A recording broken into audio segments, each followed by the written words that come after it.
Yan, mapagpalang umaga na naman. Walking time po tayo ulit guys. So, nadaanan po natin guys yung isa na naman pong tagalinis po dito sa area namin.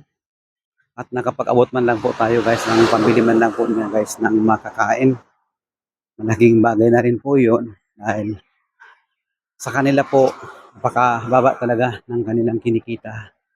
Kung ikukumpara sa iba dahil sila ay mga nagtatrabaho po sa initan.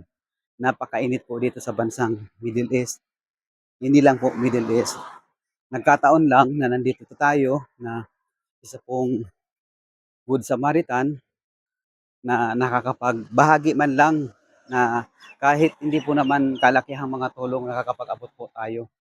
Sa kahit po hindi po natin kababayan, basta nakikita po natin na karapat-dapat go po tayo. So, yun guys.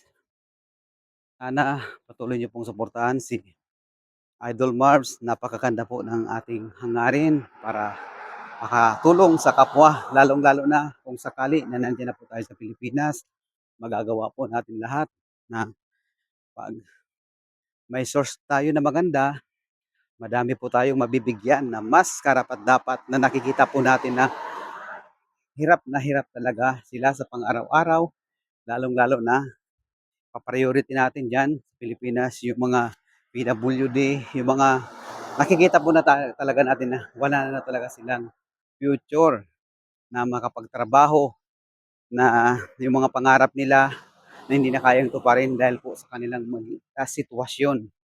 So, yun lang guys. Suportahan niyo po si Idol Marbs. Maganda po ang aking hangarin. Sana patuloy niyo pong i-share ang aking mga video. Salamat po.